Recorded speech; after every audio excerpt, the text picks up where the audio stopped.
of the agenda. Is there any changes that we need to make to the agenda? Okay, seeing none, can I get a motion to adopt it? Okay, Councillor Gilroy. All in favor? Okay, Michael's there. Then we'll move on to our staff sergeant, our scheduled delegation. I'm sure this is going to be his last official showing with us. That's sad to say. Did you bring a cake for us? Yeah. Come on, no, I've spoiled you. You can't leave without bringing a cake. Mine was actually hoping you'd have the cake. Yeah. I'm a little informally dressed just because I'm Kind of sad. And then thank you. I'm at an Elks. There's an Elks thing going on tonight. So, yeah. This is my opportunity to just say goodbye to all of you and thank you for the last 4 years. It was, for me, it was an amazing experience, one that I probably will never replicate in terms of the combination of people and community in the High Prairie area. It was just one of those things that kind of came at the right time for me. And I'm much better for having the experience here in the High Prairie, but also having met so many of you and others in the community that have had a long-lasting impression on me. I will not forget High Prairie. And my last day is June 18th, Friday, and we drive out on Thursday, June 24th. So, thank you. And where are you going to? Going to Olds. Where are you going? I'm going to Olds, Alberta. Olds, just south of Red Deer. He wants better internet, so he's going to Olds. O-Net. Yeah, that's right. Yeah, 1,000 gigabytes per second or something like that. But that's not the reason why I'm going. But it'll sure be nice. So, one of the questions you may have is, who's minding the shop after I leave? Sergeant Brent Lawson is the operations NCO, and he's second in charge under me. He will be the interim commander for High Prairie and Foss for the duration until my replacement shows up. Now, there's the RCMP is very slow. We put in an application for a promotion for my position back in early April, and unfortunately, due to COVID, I guess, it hasn't been advertised yet. Now, it's something that I know my district commander is on top of, but we have very little control over. It comes out of Burnaby, BC, and we were hoping that it would be advertised in the next week or two, but we don't know. Once the process is in place, then there's a 3-week window for applicants to apply. I know of 4 applicants that have identified, not necessarily to me, but I know of them showing interest in the position, and any one of them would be a fine selection. There could be more. And typically, there's only a pool of up to 7 candidates that are allowed to actively participate in the competition. That being said, the process could take start to finish 4 months. Then, once the person's identified, the earliest that they can move is approximately a month after that. So, we're looking at a minimum of 5 months, and that's best case scenario. So, Sergeant Lawson will be running the detachment for that period of time, and thereafter, if required to do so. He will then stay on as the operations NCO until such time as his turn to move. So any presentations to town council, any upcoming open house type things we have twice a year, he'll be running those. And he'll be your point of contact as well. Of course, I will be in Olds, so if you need me, you can phone me down there, and I'll you know, if you can't if you can't seem to get the information you need or whatever, I'm just a phone call away. So. All right, well, I think, safely speak on behalf of council and say you'll be missed. It's been really nice having you here for the 4 years. We really appreciate the communication that you gave to our council, coming in regularly, keeping us informed of any special, I mean, when we had some incidents coming and you kept us informed of those, that was fantastic. So, that was great. And so we really appreciate all that you've done. And I know that our CAO will give you some, so you hopefully you won't forget High Prairie, at least some books. And if you want to come back up fishing, we'll take you out there. Thank you. Thank you so much. I appreciate it. I actually collect these, and I use them. As what? To be honest with you, I'll take off the hook, but I'll use this as like a keychain. Proudly identifying my contact with High Prairie. So I thank you. I love those, and I appreciate that very much. So yeah, no, it's been my favorite posting. Like, sure, I mean, when I was younger, in rural Saskatchewan where things were different, you think back, that 25, 28 years and, you have nostalgia, but in terms of present tense, in terms of the responsibility over the detachment, in terms of living in town, by far, High Prairie has, I don't know what the word is. It's just, it's part of me now, right? And I am fiercely proud of High Prairie. I realize I wasn't born here. I'm not a lifer, but I am fiercely proud of my 4 years here. And I promote High Prairie every chance I get. And I absolutely hope you get the detachment commander you're looking for. But in the meantime, I know Brent will do a great job. And like I said, I'm only a phone call away if you need anything. All right, Councillor Gilroy.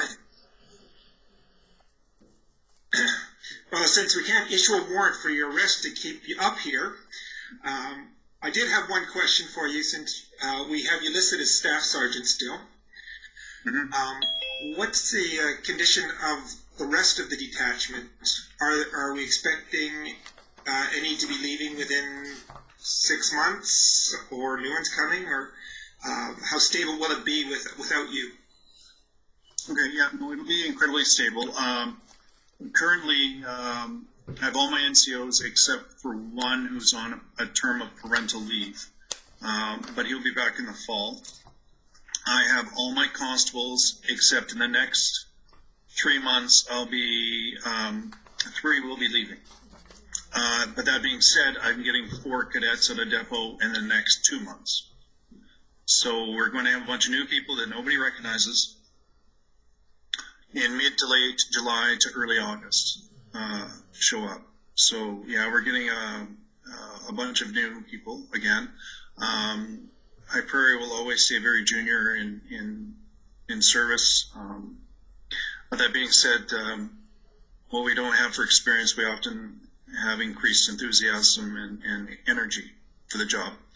But all my supervisors are more or less in place, with the exception of course, Brent bumping up to acting staff, so we'll have a vacancy there, and then one of the corporals that's due back in the fall. But all the other corporals are there, so we've actually had more NCOs than we've ever had in my time. Normally, we were missing like 3. Mr. Bloom. Yeah, I just want to say on behalf of myself, Erica, and Lyndon, all the best in your new posting there, Warren, and thank you for everything over the course of the 4 years you've been here.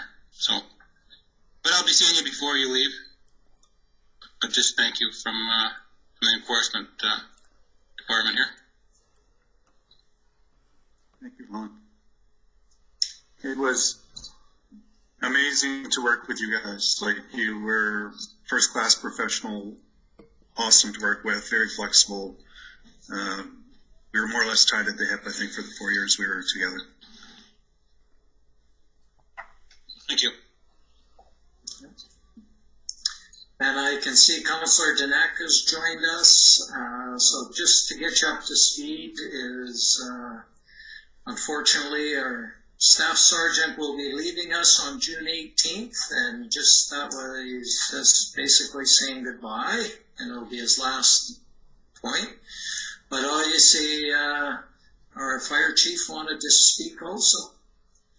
Yeah, I'd just like to add, Warren was kind of my introduction to the fire chief position, and he was very supportive in all kinds of aspects, and I very much appreciated conversations with him, and it's a lasting friendship. I hope that I will treasure as well. So thank you, Warren. I appreciate that. I really enjoyed our talks. Good. All right. Well, and again, I just want to say again, thank you on behalf of the town, and personally, I'm gonna be missing you as a neighbor also. You're a great neighbor. Yeah. So yeah. And your dogs. Oh, yeah. Yeah. And Don will be missing those. Yeah. Yes, I'm sad already. Yeah. And I will miss you and Mo, Warren. It's always been a pleasure. Totally been a pleasure being part of council and working with you. So I wish you all the best. Thank you very much. Go ahead, Councillor Stenhouse. I know you've heard this all before, but it's a sad day for High Prairie, the day you leave here. You've been wonderful in your job and as a citizen, and you're going to be greatly missed.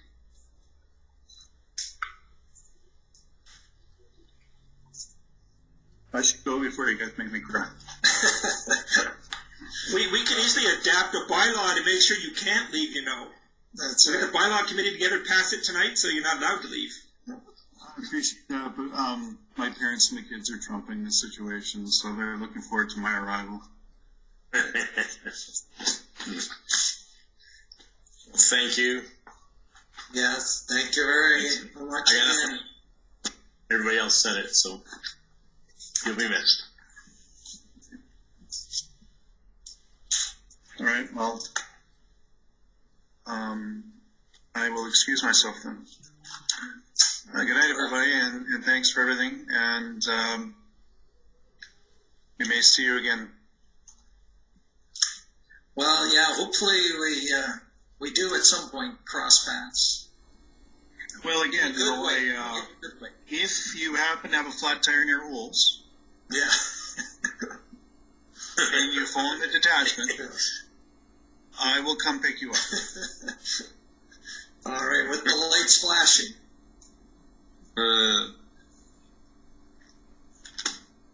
Good night. Bye, Warren. Yeah, bye. Good night.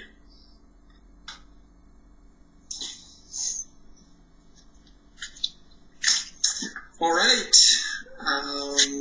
We'll, I guess, wait for our CAO to see if we have any public delegations tonight.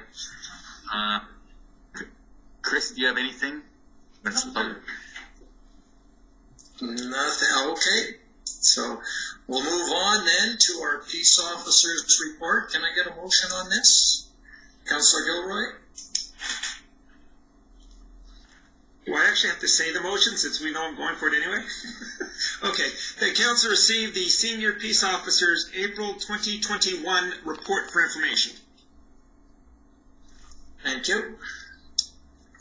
Good evening, everybody. Good Can evening. everybody hear me? Very good. Just first thing, I want to apologize that I'm a month behind. I missed the deadline on our last council meeting, so I will be catching up at the end of the month with the May report. So,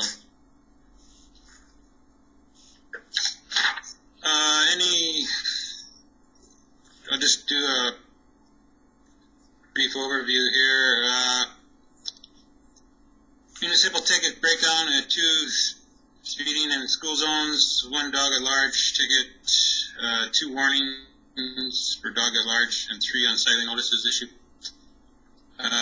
8 provincial tickets to range from any traffic offense from seatbelts, stop signs, and unregistered motor vehicles. Other than that, I'm open to any questions that council might have. Okay, thank you. Questions from, or comments from council? Councillor Stenhouse? So the unsightly notices that are issued, are these repeat offenders or these all new ones? These are over the beginning of the year. They're the new ones. So we won't get repeat offenders probably till later this month. But these are first offenders. Is there a time limit on when they have to clean up their unsightlies? Typically we give them 7 days, depending on situation and stuff. But yeah, normally it's 7 days. And after the 7 days, then you have a contractor to come in, or Yep. are tickets issued again?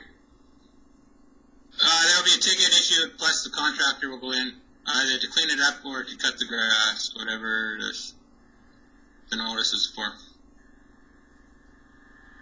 And I don't know if this is a question for you or our CAO, but our administration hours are outnumbering our patrol hours, and yet we have another bylaw officer on staff. Well, that's it's going to pick up. Patrol hours will pick up, obviously, because we've been patrolling together. I'm showing him the area and the county, and plus Flair and McLennan in that area. Plus, he's not too familiar. Well, he's getting more familiar with the admin side of it. So that's why I've been still tasked with most of the admin stuff here. So that's why the difference there. So.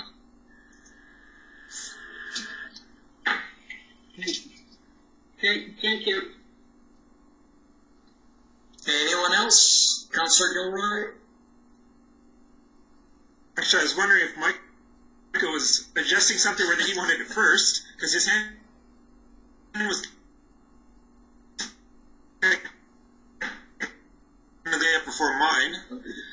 But on animal licenses, do we have a lot still outstanding? Is one of the questions that I'd like to hear. And go ahead. We're pretty much caught up with the notices that we've sent out and the ones that we know of that have the dogs. But we're constantly finding dog owners that have dogs that have never licensed the dog. They've either just got the animal or it's a pup. So I've noticed there's a couple pups that residents have that they have 6 months to license it. So, but the ones that we have sent out, the majority of them have licensed their dogs. So. Yeah.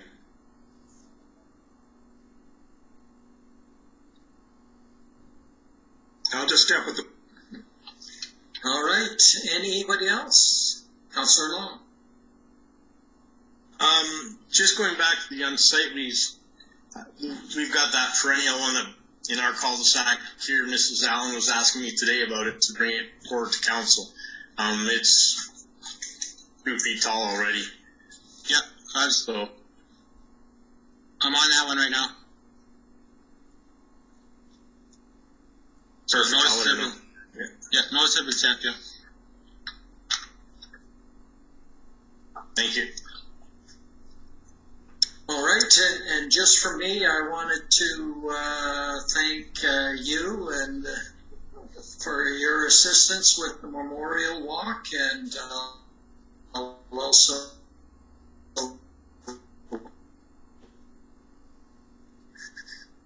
say that also to our, it was great to have both you guys there to make sure it went smoothly, so thank you for that. And, welcome to Linden, to our community and to the town.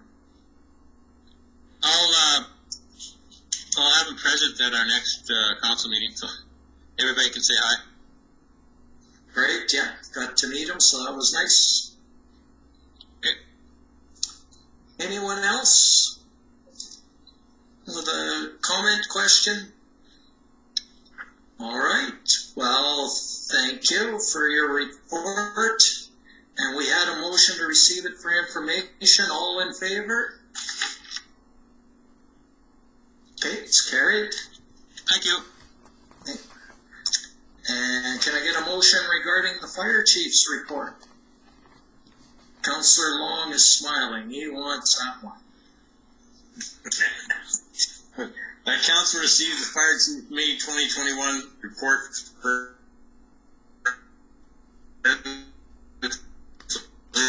information.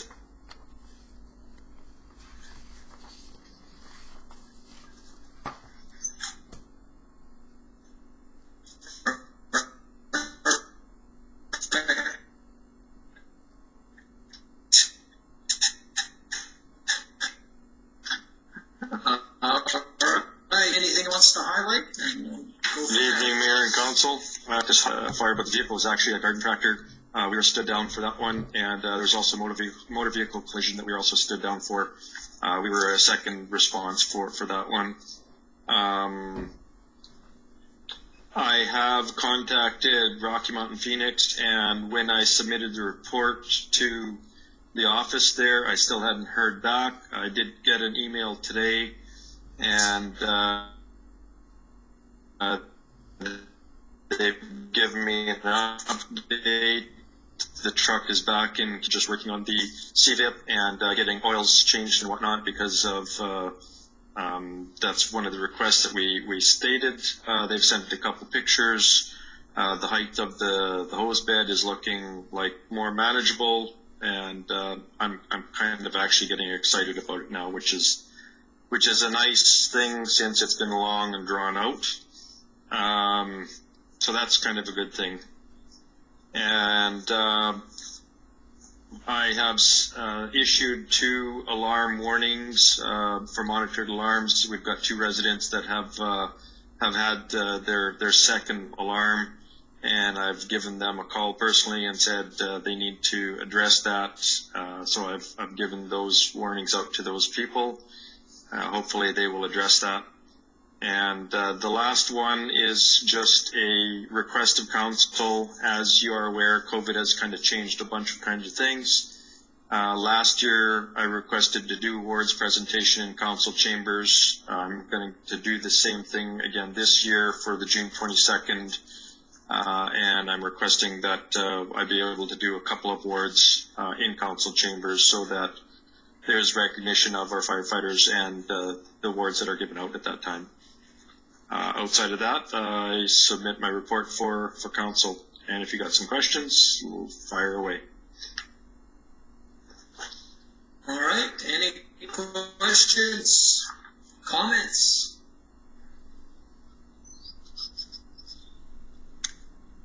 No? Okay. Well, again, thanks for your assistance in the walk, and as far as doing the presentations on the 22nd, I know you had brought it up before, and council was all for it, so that's great. We can certainly do that. That would be the next meeting then, I'm assuming? Yes, thank you. Councillor Gilroy? This will be either for you or for the mayor. Your number 1 says you met with Heart River Housing regarding prior requirements for the apartment development. What was the end result of that? Can you share that, or is that not able to be shared? I think I can share it. Can I not? Sure. So basically, the decision was that they are going to be installing hydrant on location as part of the construction, and they will also be including a fire department connection in conjunction with the construction.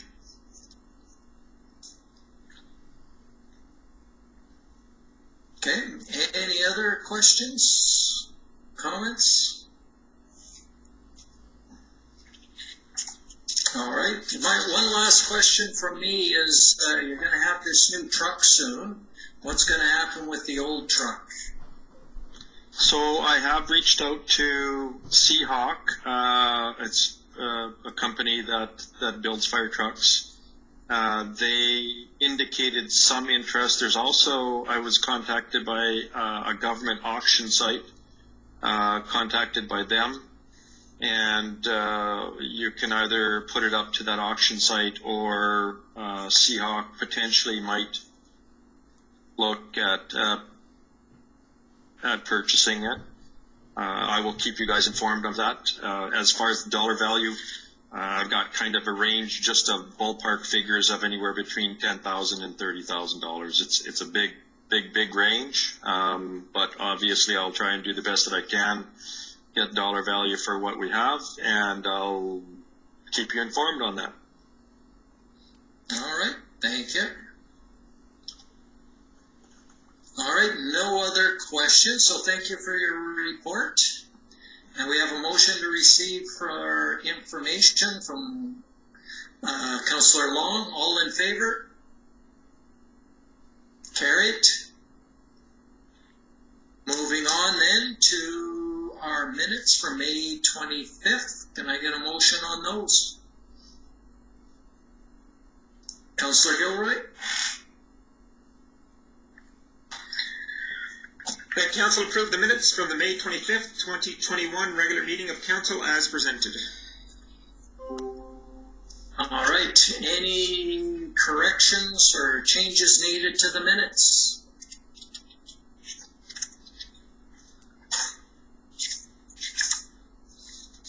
All right, seeing none, all in favor? It's carried.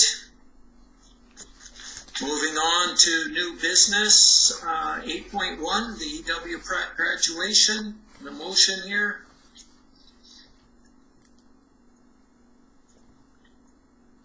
Councillor Long?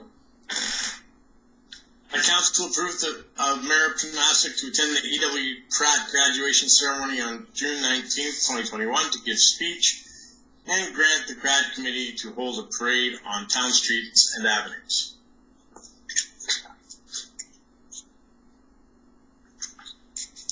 Okay. And I'll open the floor for any questions or comments on this one.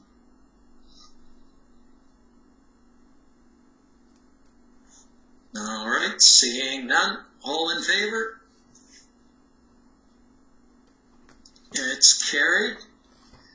Moving on to item 8.2, the ICF Fire Services revision. Get a motion here?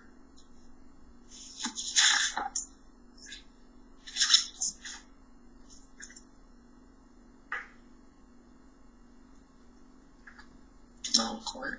Well, I'll make the motion that council accepts the revisions under the fire service in the Big Lakes County and the Town of High Prairie ICF agreement.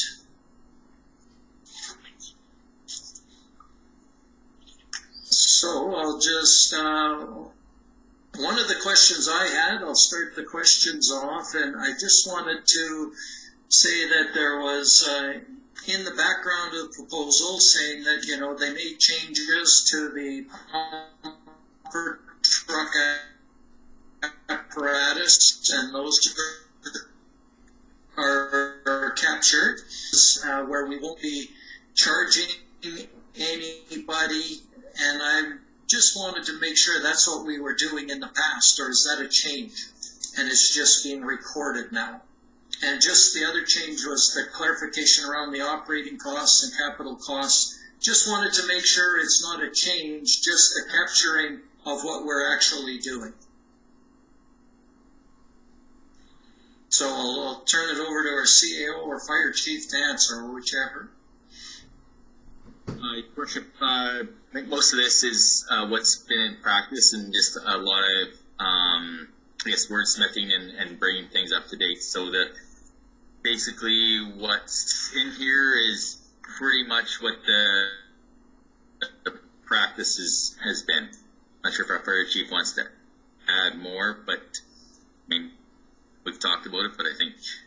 Okay, so it's not a change. Yeah, I agree with CAO.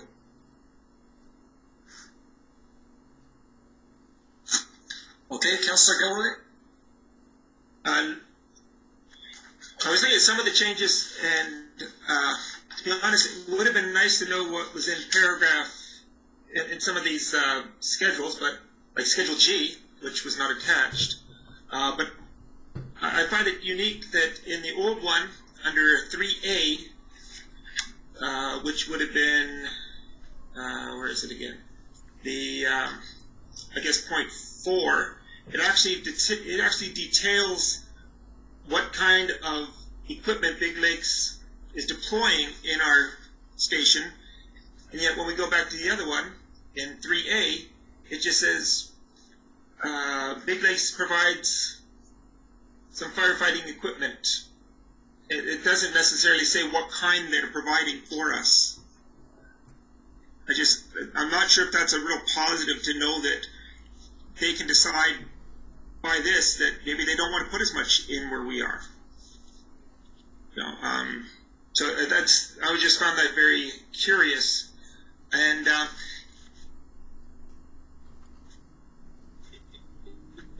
was there particular reason why we changed from having a certain number of... So if I can, I guess maybe address a couple of them. Schedule G is actually the map. It's not labeled, but it is actually Schedule G is the map, the attached map. It's in there.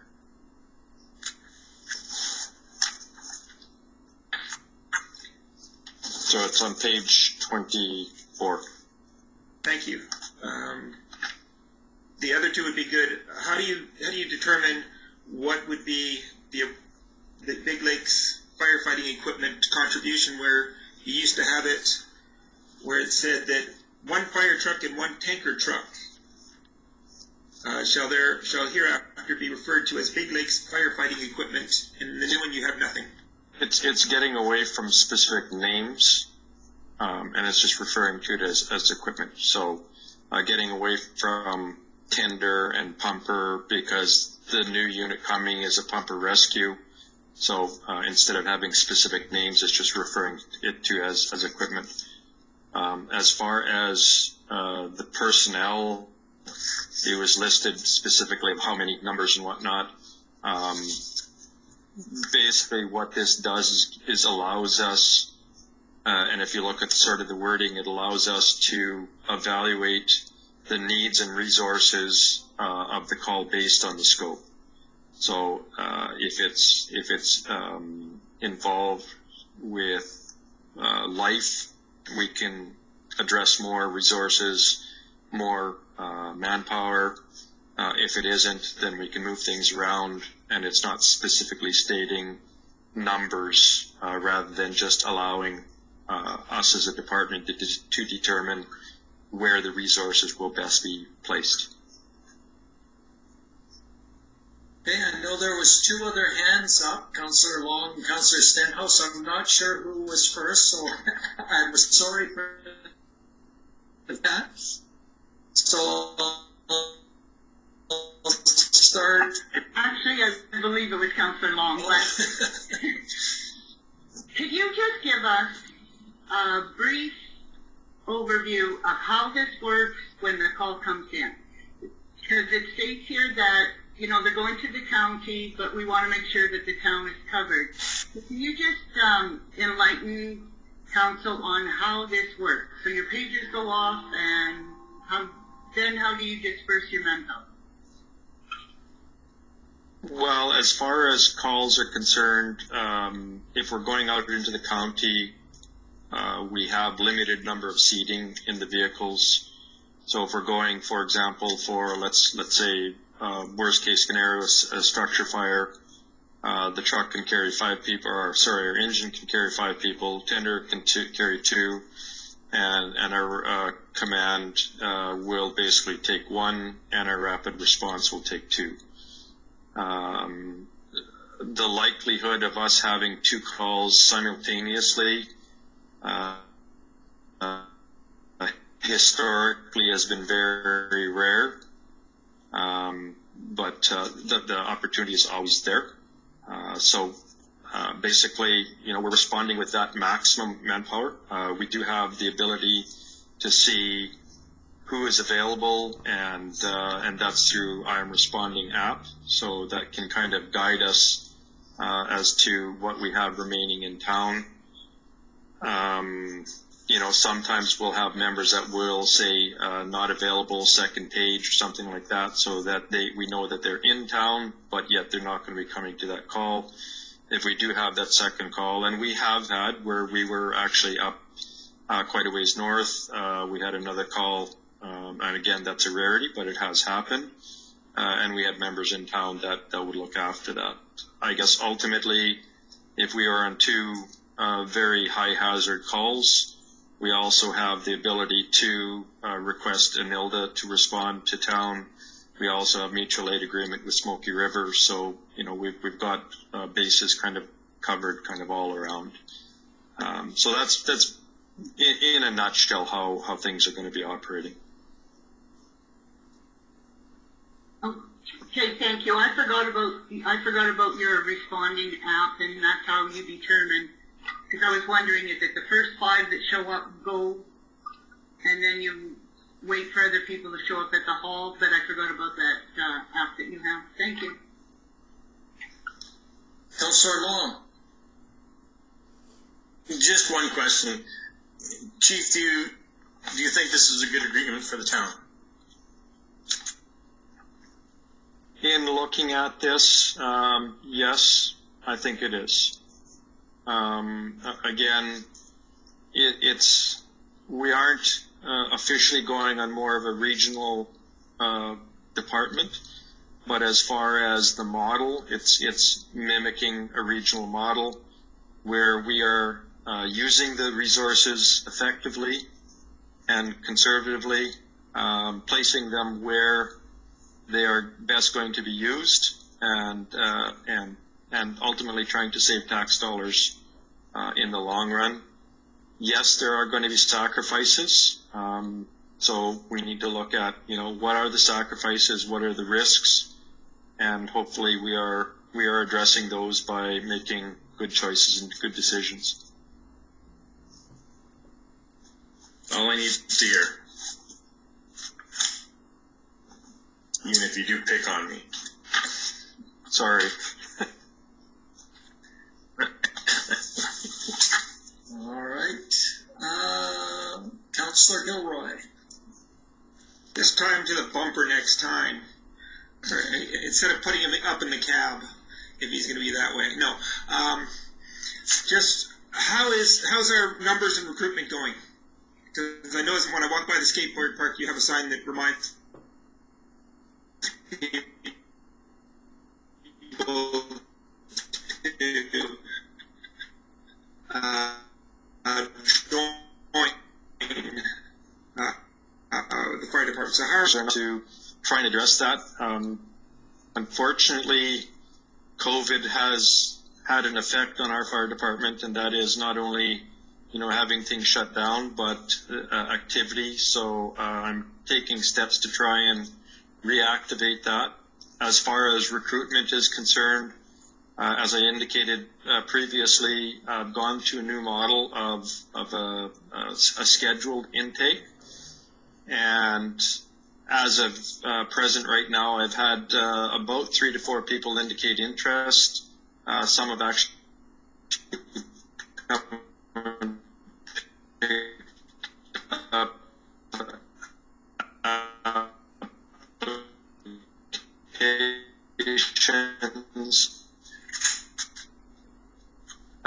but I will be putting on Facebook here shortly once I get all the wonderful pictures I've had four members successfully complete the recruitment process.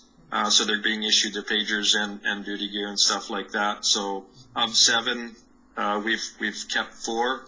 And if you go typically across the province, retainment is usually around 50%, which is unfortunate, but that's the reality of things. So as far as I'm looking, we're sort of above average right now. And the attrition has been nothing other than I've had 2 members move away, or 2 new recruits move away, and the other one just couldn't find the time with job commitments. So it's not due to lack of interest; it's due to other restrictions, I guess, if you want to call it something. Okay, thank you for that, and I'll just make sure that future questions are related to this particular agenda item, which is the ICF document. Is there anything else related to that? No? Okay, we have a motion to receive the changes. All in favor?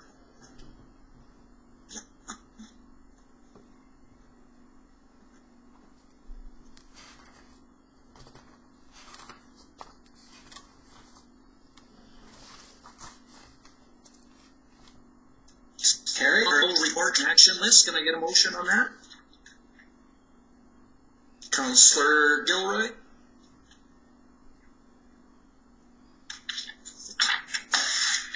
Sorry, I'm just trying to move it along here. So, the council received the CAO Rod Risling's report and action list for information.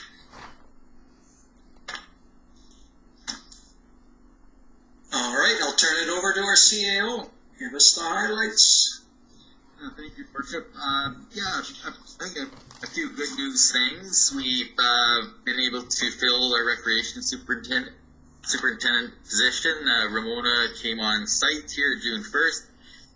She's fitting in really well and learning a lot, and also already contributing to a lot of the things occurring there. And it's perfect timing just from the perspective of the, I guess, recent announcement from the province on the Open for Summer plan.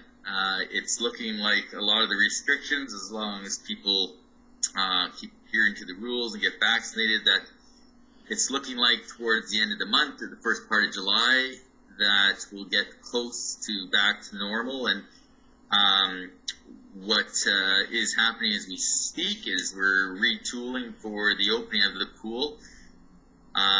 Hopefully the end of the month or the first part of July. So around July 1st, hopefully everything goes as planned, and we'll have that rec facility up and running again. So knock on wood, everything goes well.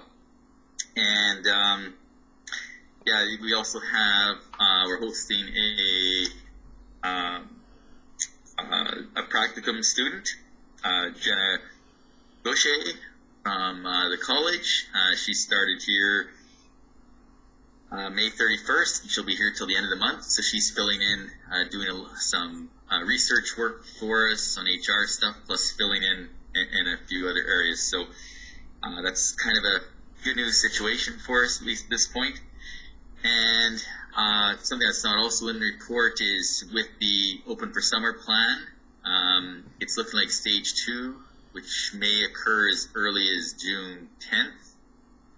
Again, keeping our fingers crossed. Restrictions start to ease a little bit. So that's when we're planning to actually open up the town office again. So things are looking good, and let's I just encourage everybody to get vaccinated, and so we can all return to normal. And that concludes my report, unless there are questions. All right, I'll throw it open for questions. Councillor Stenhouse?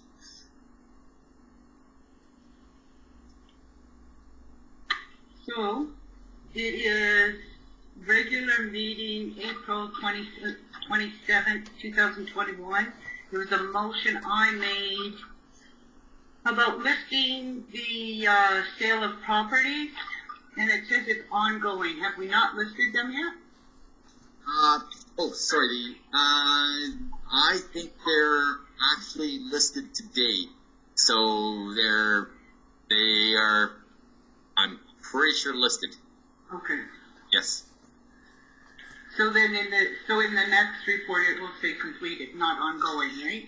Well, I thought about that one as far as the, so they've been listed, but there's also going to be the, if they don't sell, what are we doing? So, but that one now is complete. Yes, that piece of it. Okay, that was it. Thank you.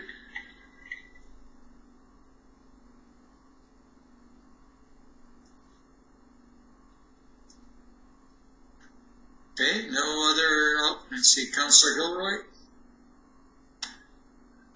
Looking at the motion from September 8th, 2020, has ADCO at least given you a time frame where they'll meet to discuss the options for the 2022 ADCO distribution fees? So usually ADCO sends an email somewhere end of August, first part of September, asking whether the municipality is considering changing those franchise fees. So that's when I expect the correspondence with them. Well, I guess I am somewhat hoping that we get some additional work done on our other utilities. So if we can prepare all that work at the same time and allow council to digest it, that's likely when the ADCO thing would be discussed, is around September. If there's a whole advertising period, I believe ADCO needs to know somewhere is around, I can't remember if it's December 1st or in November, that they need to know from our organization whether there is going to be a change. So yeah, at this point there's no contact, and it usually doesn't come till August or September.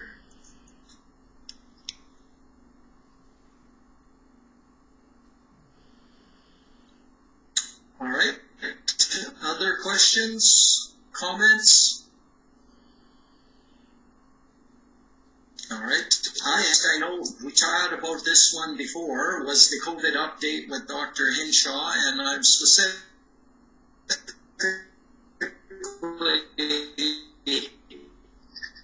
referring to the vaccine, relative to the rest of the province. But I also know that, on the vaccination website, they talk about this data does not include the numbers from the First Nation communities, excludes those.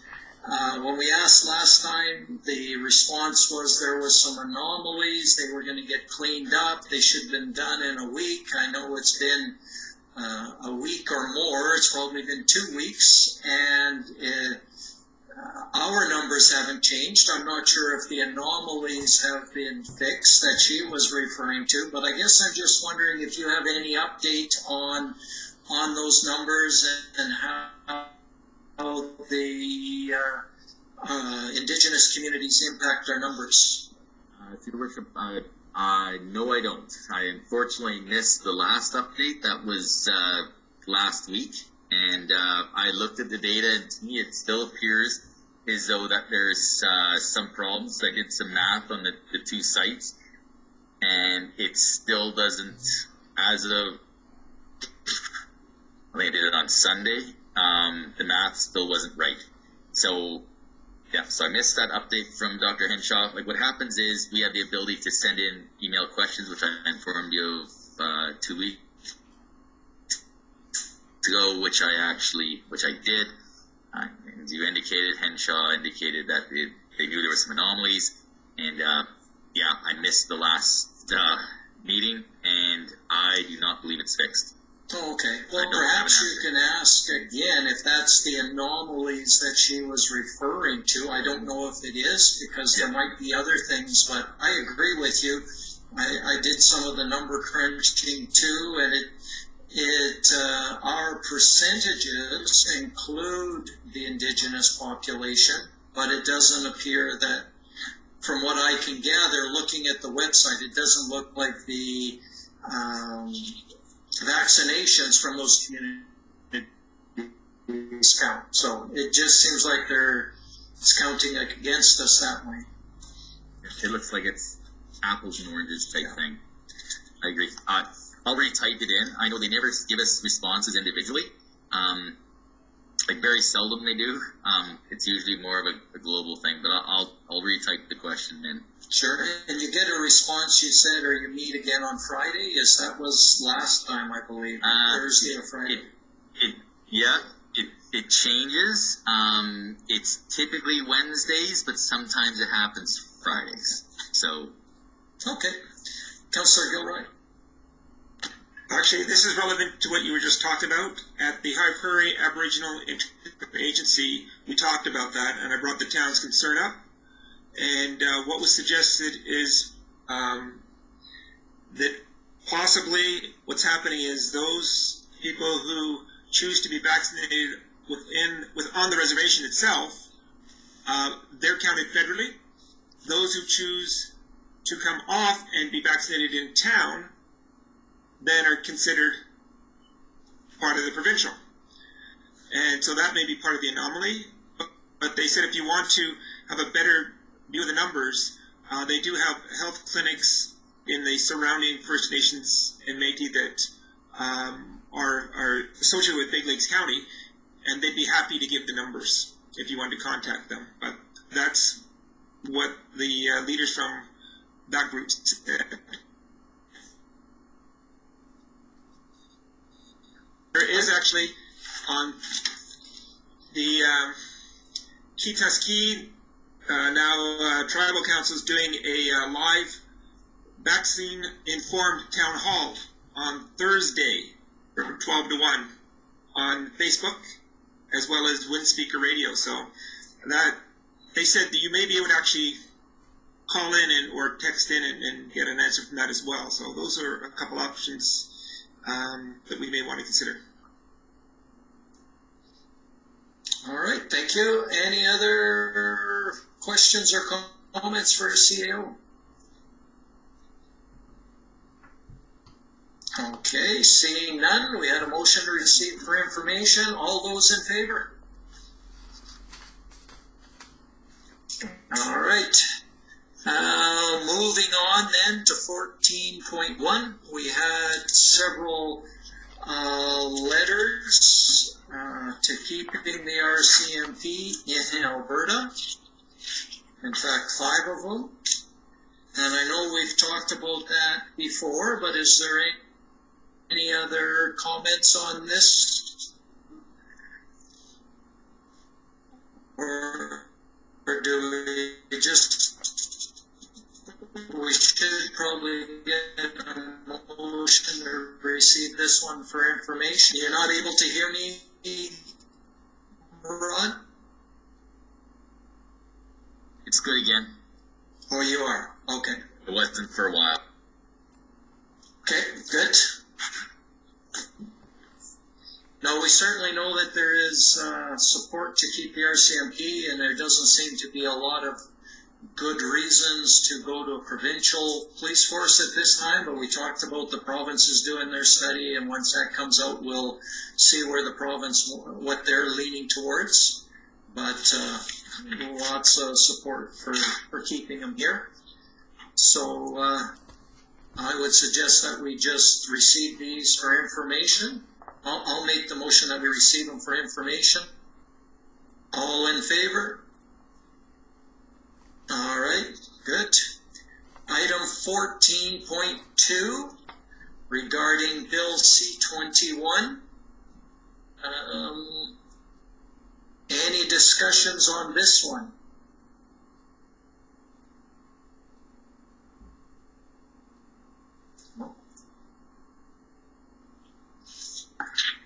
Everything's quiet.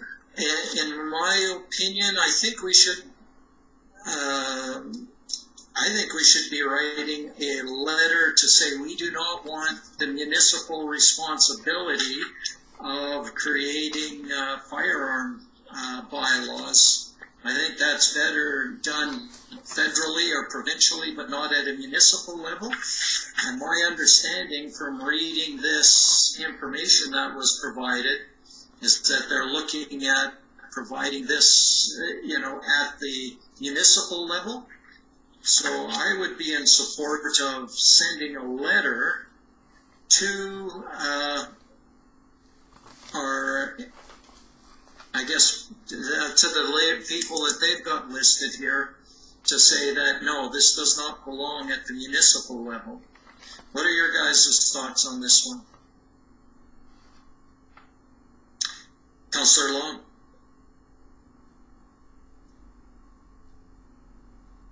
You're still muted.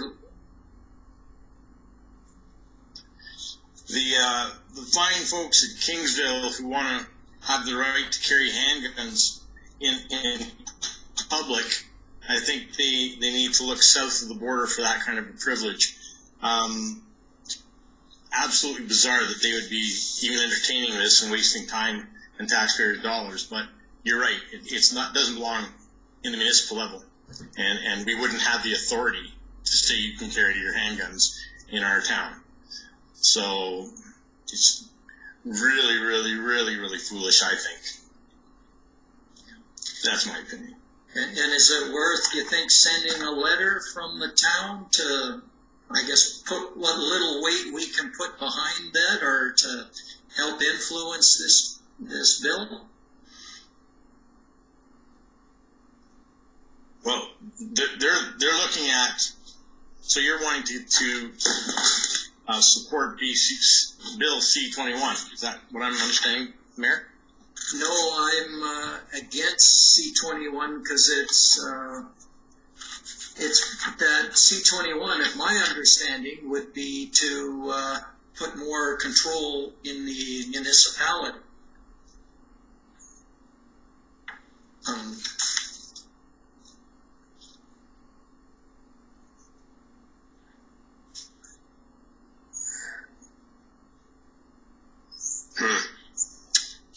You know, if you read the letter from Shannon Stubbs, it says, includes provisions to allow the municipalities to create handgun bylaws, which would place conditions on federal firearm licenses related to handguns. And I just don't think that we should be creating handgun bylaws that are going to change from municipality to municipality. I think they should be across Canada, or at least provincially, where you know where you stand when you're going, if you have a handgun. That's the part that I disagree with. Yeah. Councillor Danaka, and then Councillor Gilroy. I agree. It's not something the municipality should be looking at taking on. And in Shannon Stubbs' letter, she's also said that it was not something that any municipality requested, nor did they have the resources to impose and enforce. And again, we just don't have those resources, so why would we even contemplate wanting to have a bylaw, gun bylaw in our municipality? And I agree, it's a provincial and or federal jurisdiction. Okay, thank you. Councillor Gilroy? Well, interesting enough, when we first moved to Alberta 8 years ago, I was shocked to go when we had moved to Calgary, and I was shocked to actually go into the Canadian Tire store and see an entire wall dedicated to weapons, rifles, and all the rest. Only province I've ever seen that, where you go to a Canadian Tire of all places, and you can see that. I thought I was in the U.S. And my point in this is, they have some valid points here. Even if they enact this, it's not going to stop the gun trade. We know that. I mean, being from Toronto, nothing stops the gun trade. It'll come over. So for them to then allow us to, or allow the province then to allow us to make some sort of change on that, some people may be in favor of it because they're in a rural area where they want to have their guns, but I don't think that it's a positive thing as a blanket statement. I think very much we need the federal government to actually make it so that it's fair to those who have legally registered it, but I think we need harsher statements on those who are either illegal or smugglers on it. And so keep it in the federal level with some provincial input, but not down to the municipal level. Okay, so I'm hearing that we're all in agreement, and would you agree with, well, I see some agreement, so perhaps I can make a motion that directs administration to write a letter against Bill C-21 and giving the provision to the municipalities to create bylaws and send it to our well, I'll leave it open for them to look at who it should all be sent to, but obviously our MP and I guess the MP that's looking after this particular bill, so it gets some carrying. I'm not sure who else it should go to, maybe our MLAs, so that they know about it also. So with that, I will see, with that motion, is there any comments before we vote? All right, seeing none, all in favor? Okay, we've got that carried. All right, moving on to 14.3, National Drowning Prevention Week. Any motions on that?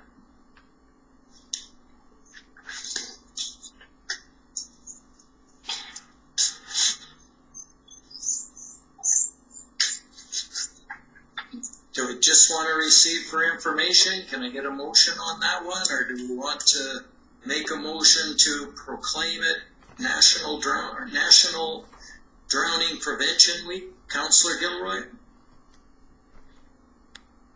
Can we promote it at our pool without making it a proclamation? Well, yeah, that wouldn't, yeah, we could do that. Isn't this one that we've always done though in the past? As it comes up?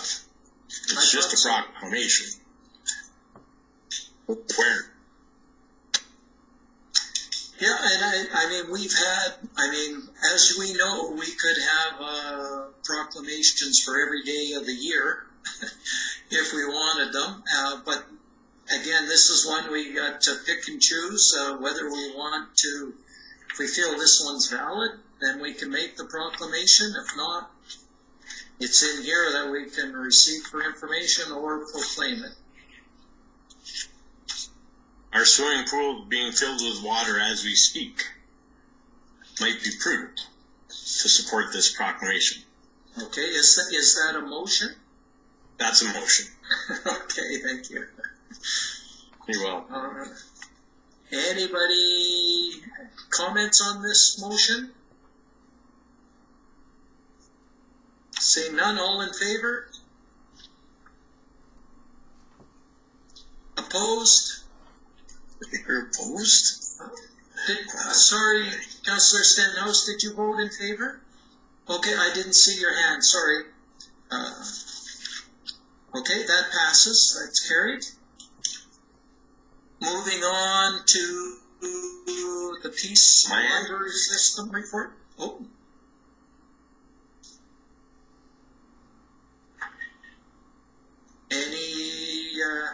I see this is one that I'll make a motion that we receive for information.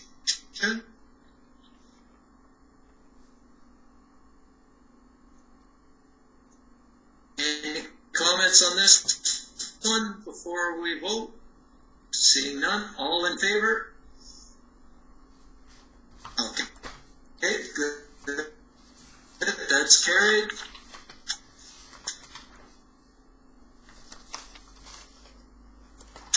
The hospital demolition update letter. I see it as a, okay, Councillor Gilroy. That we receive the MLA Dan Williams letter regarding the hospital demolition complex hospital demolition schedule for information. Okay, any discussion on this? one? Councillor Long? Go ahead. Would it be appropriate if we sent a letter just thanking him for the progress that we're making on this? Just so that he knows we received his letter? I don't know. You go back and forth all week long, I guess. I did send, when they sent this in, I did send an email and said, thank you for the update, we appreciate it. But we could do a letter if you feel that's better, but I did send an email thanking them for following up and getting back to us. Yeah, that should be good. Yeah, it's a little frustrating. Oh, Councillor Danaka? Can we share this timeline on our website? Because people are constantly asking, what's happening with the hospital? What's happening with the hospital? Can we share this on our website or in a newsletter or something? Oh, that's a good question. Maybe I'll throw it open to our CAO for his thoughts on this one.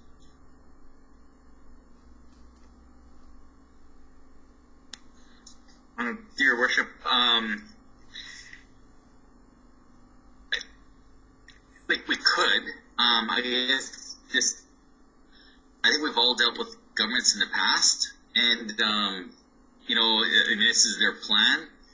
And I know everybody wants it done, but if the more it puts out there and then it doesn't happen,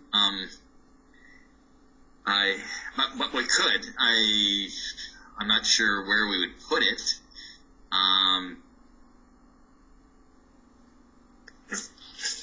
And then everybody thinks it's coming down, and at the end of December, first part of 22, and what if it's behind 2 or 3 months?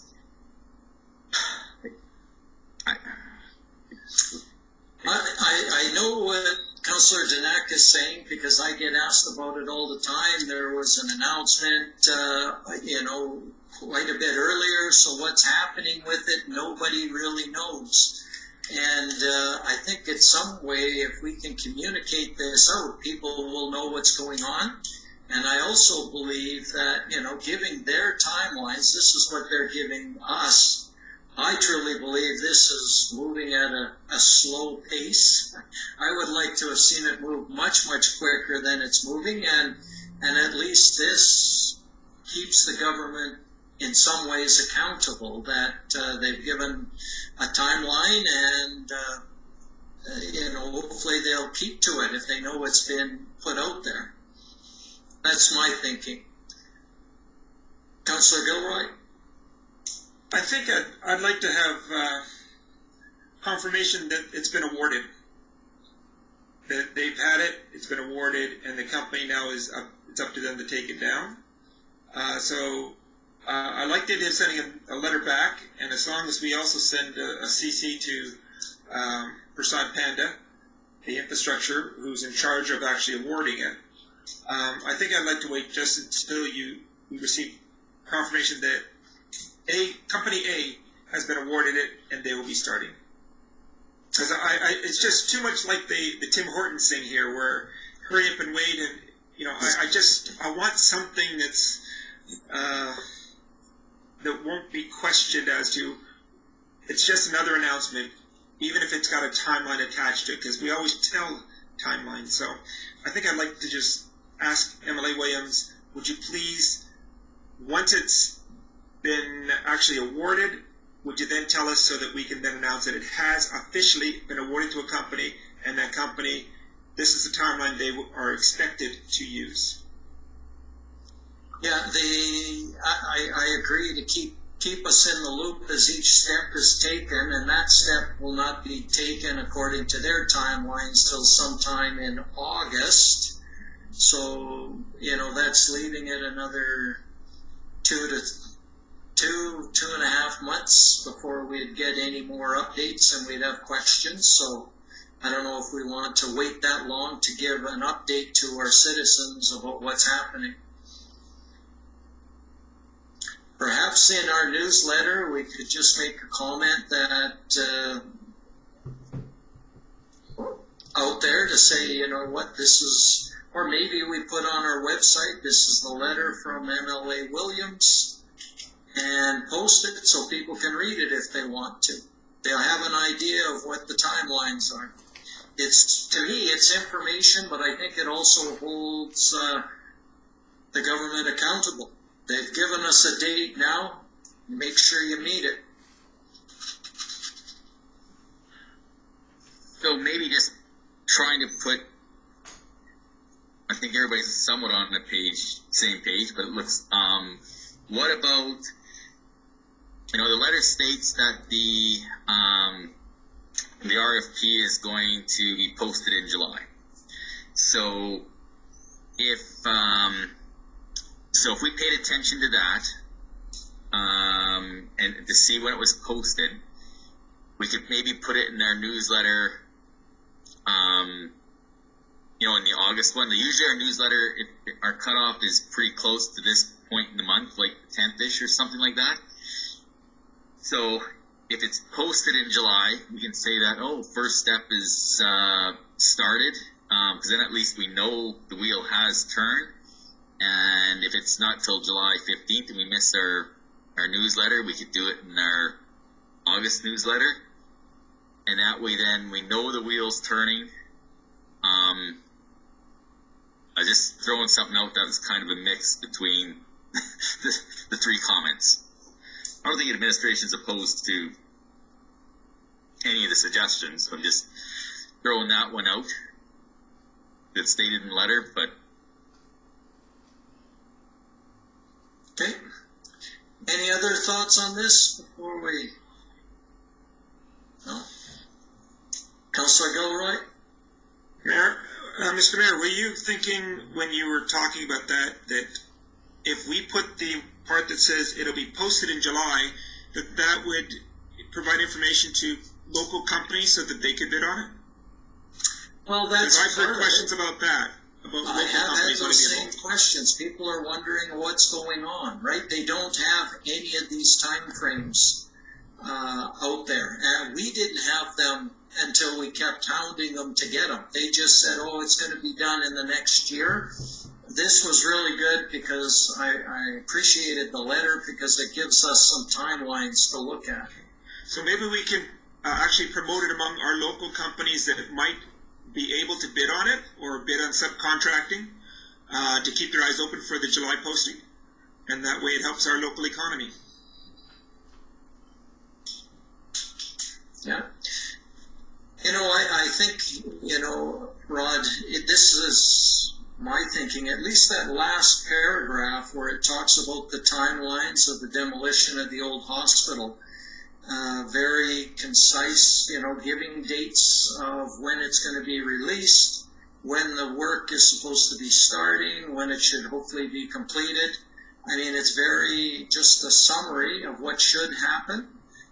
I would like to see that in the newsletter go out so everybody would have, that last little bit, that paragraph to give them a guideline. Yeah. Yeah.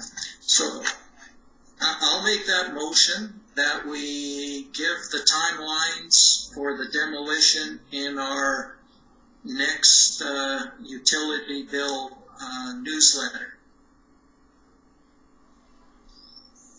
I'll throw it out for any comments on that motion before we vote. Seeing none, all in favor? Good, that's carried. Moving on then to item 14.6, the FCSS report. Councillor Stenhouse. The council received the May FCSS report and monthly stats for information. Okay, thank you. And we know our report didn't have the right stats. We got the update by email. So is there any questions or comments on the FCSS report? Councillor Gilroy? The one we got in our email would have been the yearly stats comparison.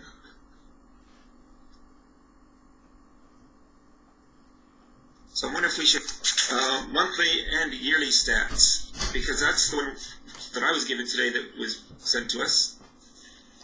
You can, if you're online, you can also, there's tabs on the bottom that you can look at all the months as well.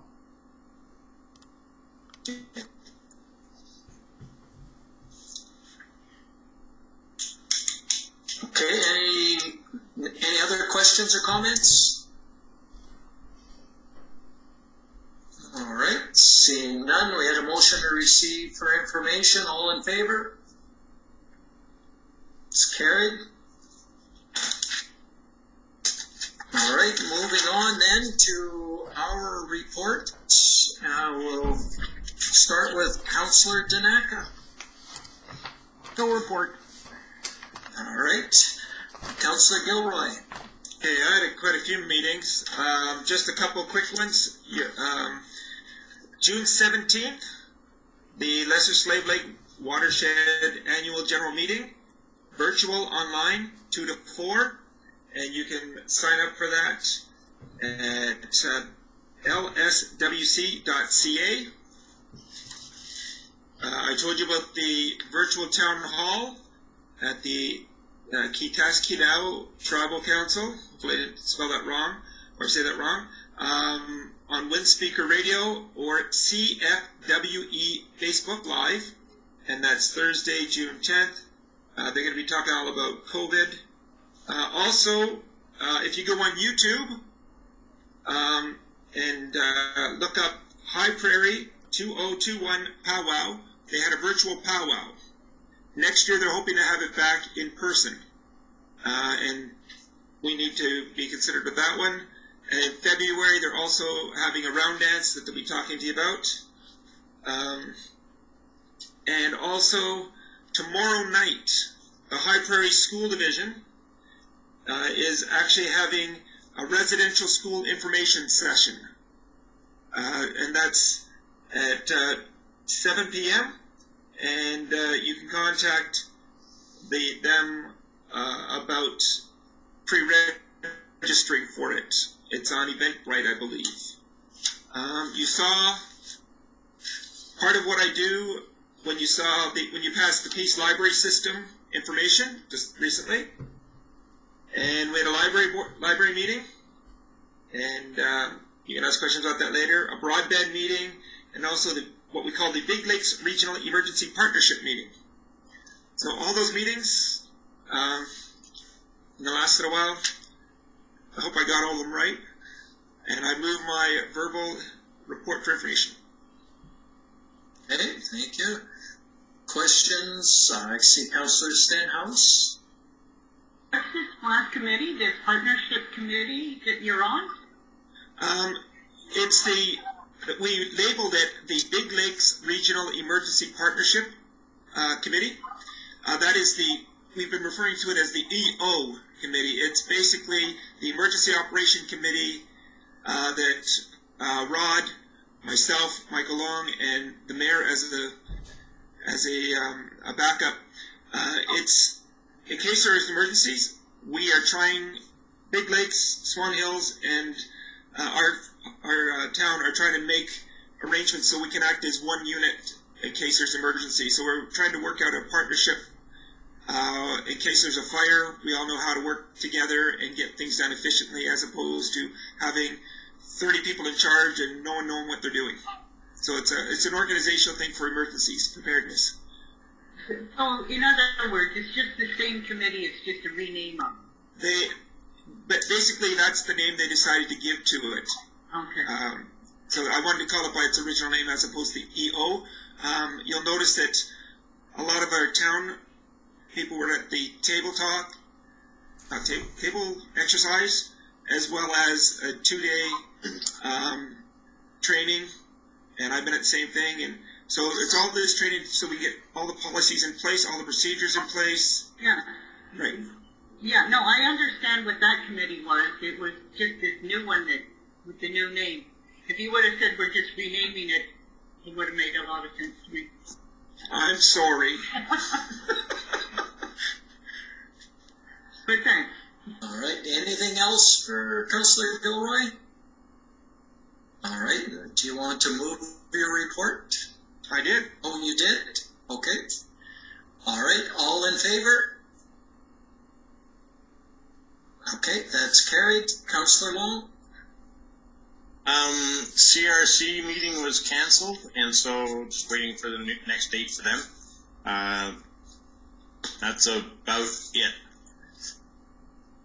I'm getting a new knee. That's pretty exciting. Oh, But that's all I have. Yeah. that is exciting. I moved my herbal report. Yeah, it is. 4 to 6 months. And he said, we'll get you in 4 to 6 weeks. So, yeah. So anyways, I moved my report for information. All right. All in favor? Carried. For myself, I'll start with, we had a joint recreation committee meeting, and we've already heard what's going on at the pool, and I think we've all seen that they're also looking for some additional staff because they'll have they need a few extra staff to cover off the swimming lessons and everything else that they're looking at running this summer. So they're advertising for staff. The arena, the ice is out, and they are starting, their staff is working on some more maintenance in the buildings, and they're cutting the grass at JC Park. Now they're working on that. And just want to give kudos to that rink staff for, keeping the arena COVID free for all of that time. They went through some protecting and cleaning. They were able to keep it COVID free, so that's a good accomplishment. One of under the budget that they had forecasted for being at this point in time, so that's good.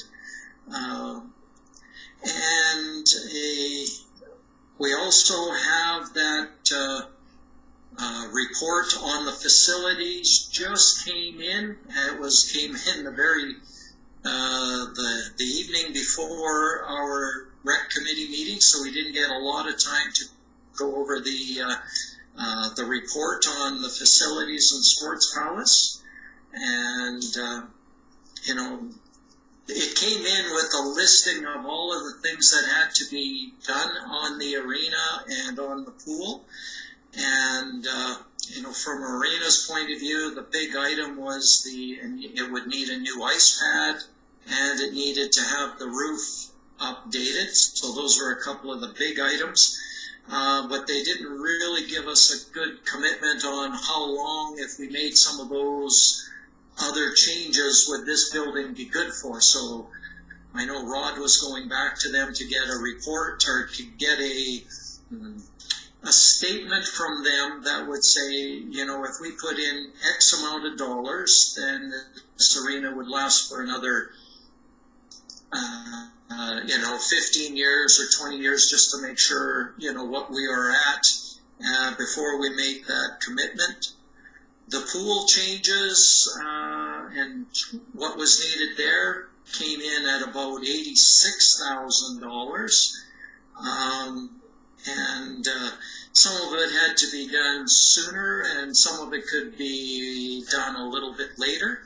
But I'm sure we'll get a further report once administration works on it. But just to give you a heads up that report was included, but we didn't really go over it. I'm sort of giving you my summary from reading the document afterwards.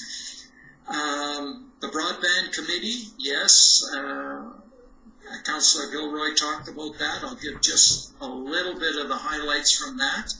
Is that Canadian Fiber Optics is looking favorably upon coming to our community this fall and starting to put fiber into the community.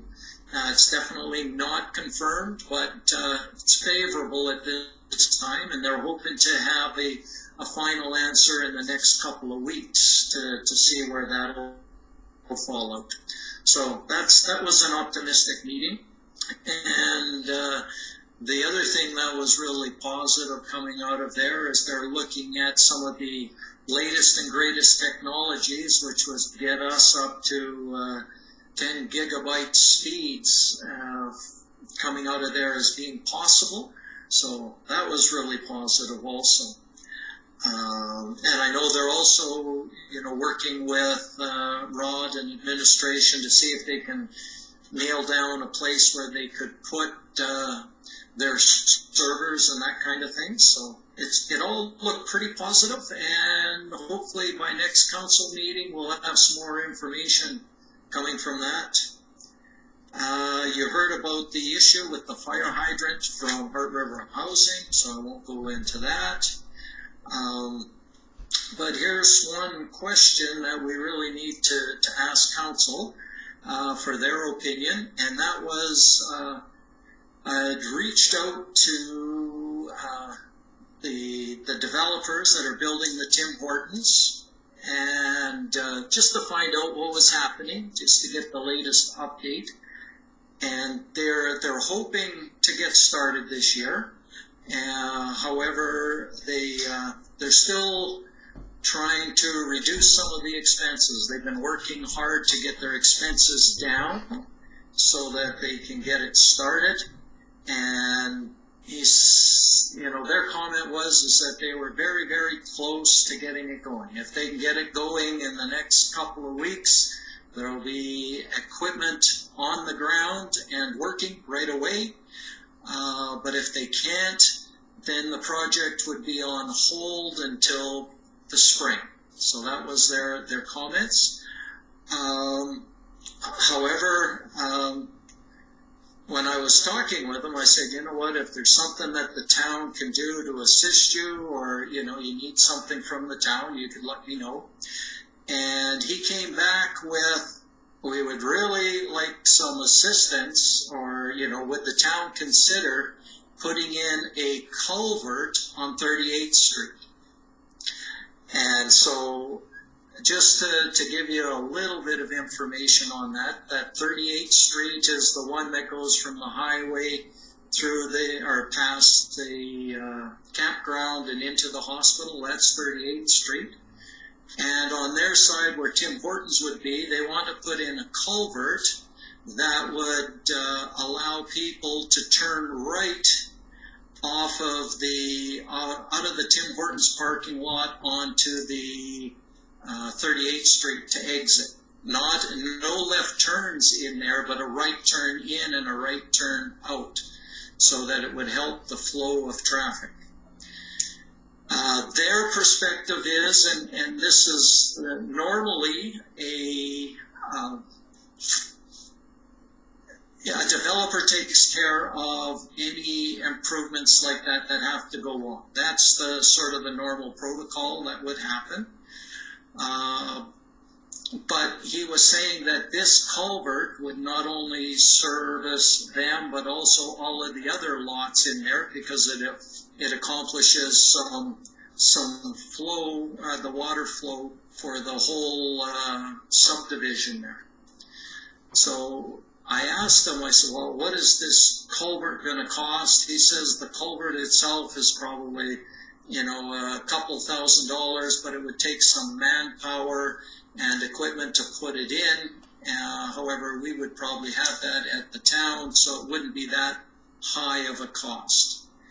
I talked with Rod about it, and from his perspective, we don't do that. Rod can't say he would do it, but it is something that council could approve. And so I wanted to bring that up, and it's time sensitive, because they're making a decision in the next week or so on whether they're going to go ahead with this, and they would only need us to do the culvert if they decide to go ahead. If they decided to wait, then obviously we wouldn't need to put it in. But I think from my perspective, it shows a goodwill towards them, and I think it would bring in, the money that in taxes we'd make that money up fairly quickly, and the developer indicated that they, lots of communities that they've worked with will chip in things to help with it.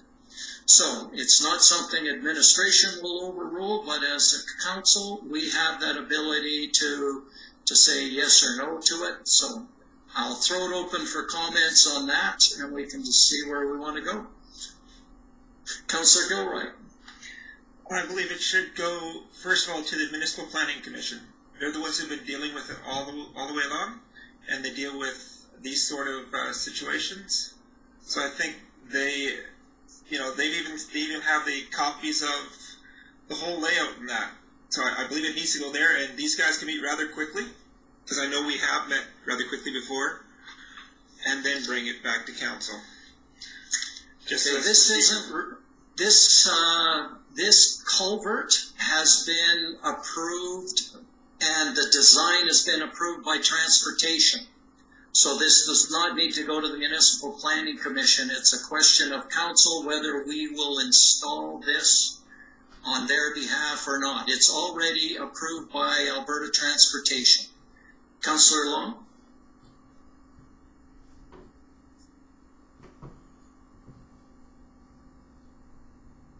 Oh, you're still muted.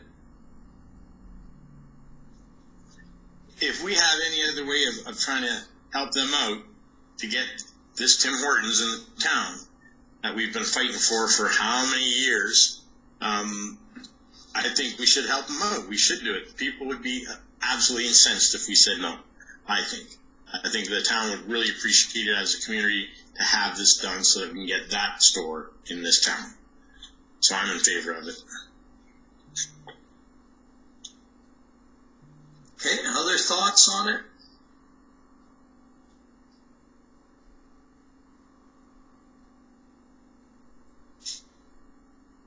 Councillor Danaka, I see you're stepping up, you're thinking.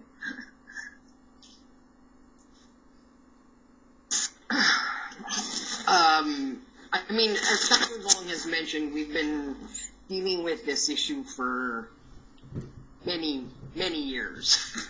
And, if it's, I don't know how much of a simple cost it would be to do that in terms of manpower, and you said the culvert was a couple grand or whatever. I guess if it's something that we can do to spur this along, as long as it's not overly costly, I'm in favor of it. Okay. Perhaps we can get our CAO to, I don't know, do you have an idea of what the total cost might be to install that? Your Worship, I think Vern, is there, but I did talk to him a little bit. I don't know if he's hearing us, but he felt it'd likely be less than the $5,000. I think he was thinking that 2 to 5-ish, but I think he's got his mute off, so I could prefer him answering.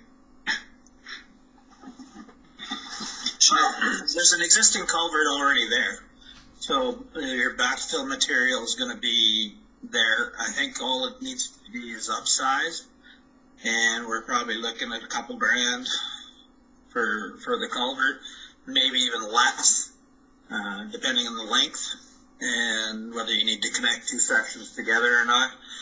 And as far as labor, we're probably looking maybe $1,500, so somewhere in about the $5,000 mark.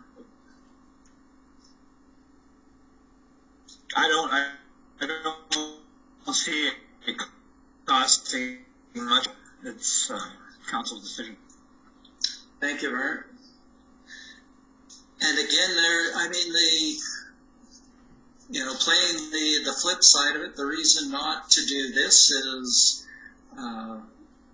we don't usually do this for other developments, and it's normally the responsibility of the developer. So that's the reason that we, may not want to do it. But from my perspective, for the cost, and we have done things in the past for other developers, for example, the seed cleaning plant and stuff like that. We have done things. This is, to me, a relatively small amount, a token gesture to them. It may make a difference on whether they go ahead, but if it's down to 5,000, I don't know if it will make that big of a difference. Councillor Stenhouse, what are your thoughts? Yeah, my thoughts are, I don't know. I'd like to compromise, meet them halfway. They buy the culvert, we'll put it in. I'm not in favor of buying stuff for developers, but willing to compromise with the manpower and the equipment. Okay. Councillor Gilroy?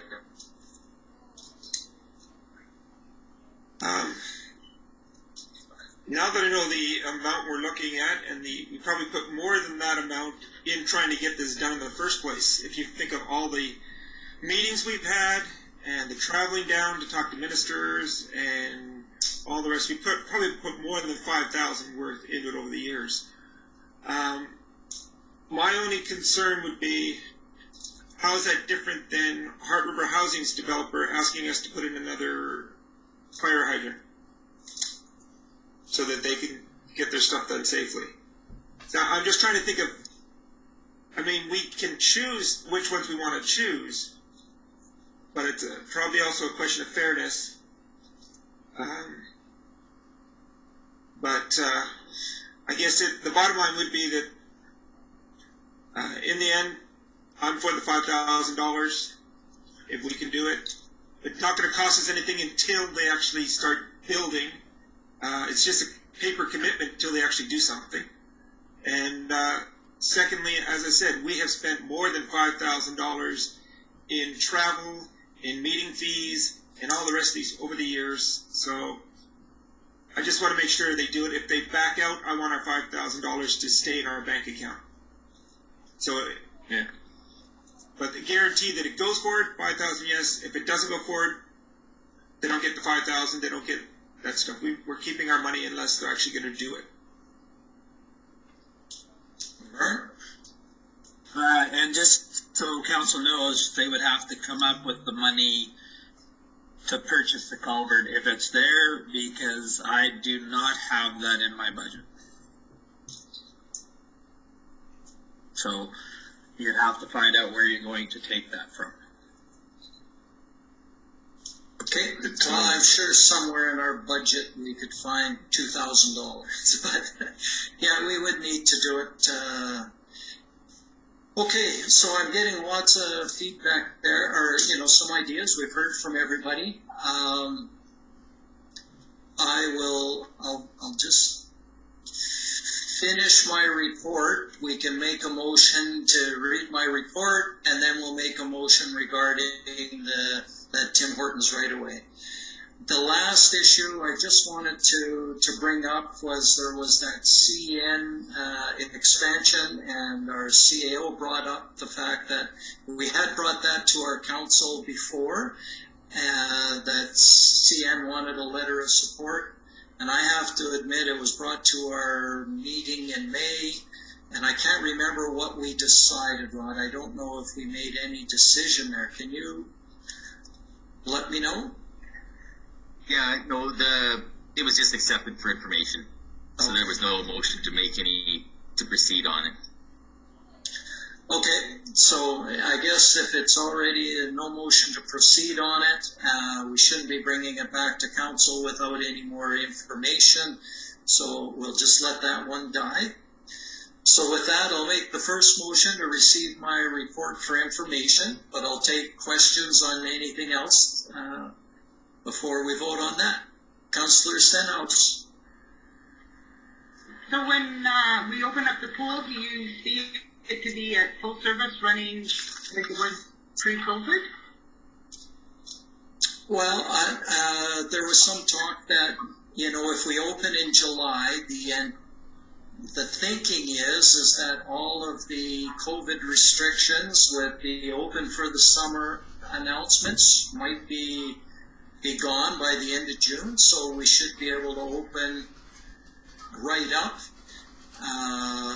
in July. And they were also looking at trying to get set up so they could start offering the swimming lessons, because that's the most popular time for swimming lessons is over the summer. So they wanted to be able to get going at that point and, and start offering lots of swimming lessons. So that's the plan, is to be able to gear up, offer the swimming lessons, and the dolphins would be going in, and, the public swims. That's the hope. Okay, and my second question is, it has to do with you requesting a statement from the report on the pool and the arena. Now, let's just say you get a statement for the longevity of the building. What good is that statement? Does it hold any water? Like, can we hold this contractor or whoever to their word that the arena will last another 15 years? Or is it just a statement? Like, what are you going to get out of this statement? Well, I mean, there's no way that they're going to say that it's guaranteed to last that long. I think it's an educated engineering estimate of the lifespan and what it would take to get it going. So maybe, Rod, you can add some more to it, but to me, that it's an educated opinion on what it needs right now, and they came up with a long list of scares for a while, but things like the leaky roof, $100,000 to fix the roof, we're going to have to decide on that right away. But if we do want to, if we're not going to try and keep that arena around for years, then there's no use doing some of the other things, right? So, and altogether, when I looked at the numbers in total that they said, it was in the $700,000 range. That was the pad at around $400,000. It was the roof to the dressing rooms and the exit upstairs in the gymnastics area was $100,000, and so it just, and so you don't want to pump all of that money in unless it's going to last for a few years. And we're not going to get any guarantee, but I guess we'll get the best estimate from them. We have to put some weight in what the experts are telling us. If they say it's not going to last more than 5 years, doesn't matter what we do, I think that makes our decision easier. Okay. Any other questions on my report? All right, I moved it for information. All in favor? All right, I'd like to also make a motion that the town of High Prairie, Councillor Long's got, he's moving his fingers, I'm not sure what he's doing. But I'll make a motion at this point that the town of High Prairie commit to upgrading the culvert on 38th Street. And I'll throw it open one more time for some discussion before we vote on that.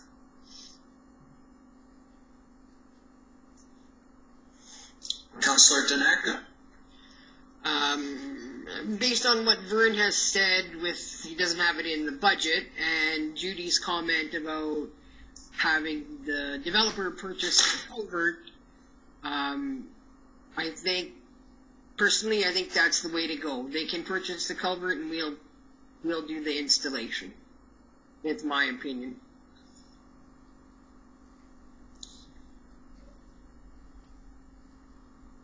Councillor Stenhouse, sorry. When motions like this come about, I like to see the dollar figure, give or take a few dollars, instead of blindly voting on doing something without a price. Councillor Gilroy? Maybe you want to put in the motion up to a certain amount to be spent, if that would help out Councillor Stenhouse. And to be honest,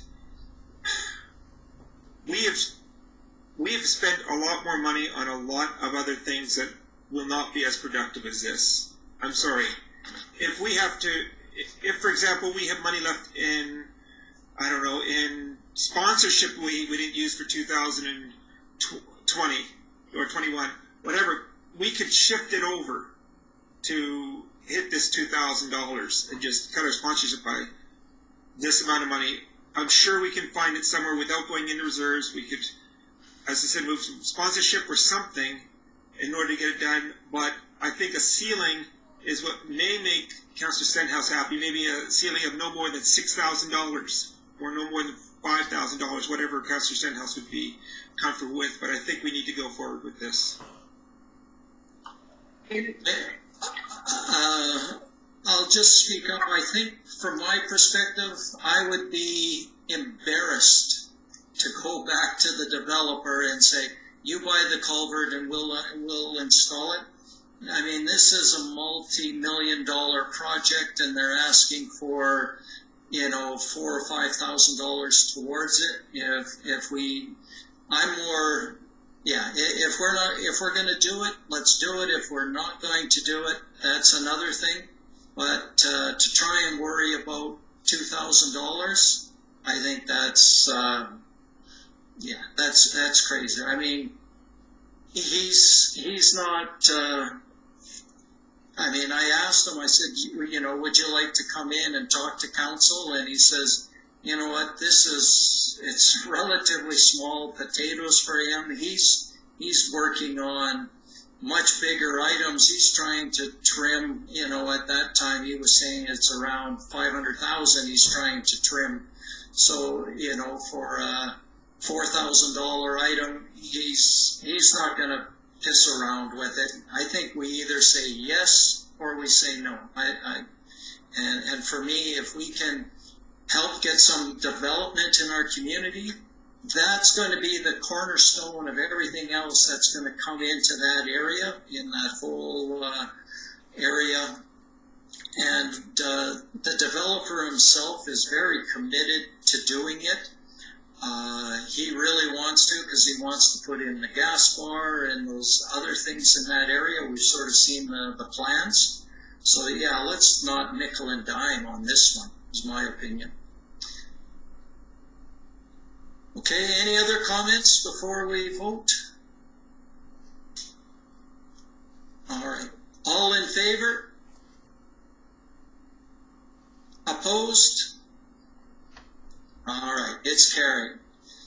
I think it'll be well received by them, and cross our fingers that that's going to be enough to get it over the hurdle, because we don't know. Councillor Long?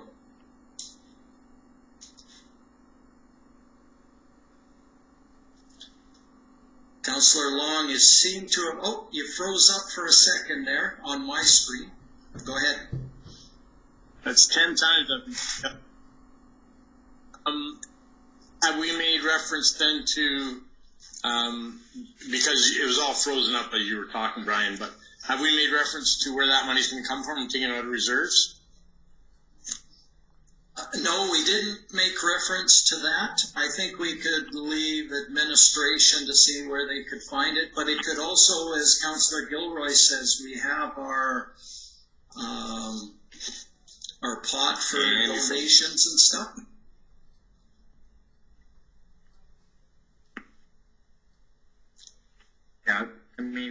we'll just find it internally. It's not a huge issue. As I think the mayor's indicated. I think on the administration side, it's just honestly more the whole precedence, right? And just scared from that perspective. Who's next? What's next? But Good. Okay. So with that, we're down to Councillor Stenhouse report. I have no report at this time. Okay. But, actually, I just wanted to make a comment. I want to clarify on your question from the last meeting about the volunteer. You all should have received an email from FCSS about the STARS, Alberta STARS volunteer nomination. Okay. So they don't want to touch that, is what I got. They just want to advertise it and let somebody else pick it. Yeah. Okay, well, that's fair enough. Yeah. Okay, you did make a report, so we need you to move it for information. I really didn't make a report. I just made a statement. Oh, that's a report if I ever heard one. I moved my verbal report for information. Let's all ask her questions now. Okay, go ahead. All in favor? All right, it's carried.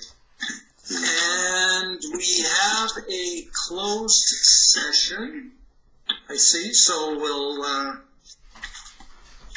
will take a little break, and then we'll come back in 10 minutes, and we'll do the closed session on personnel.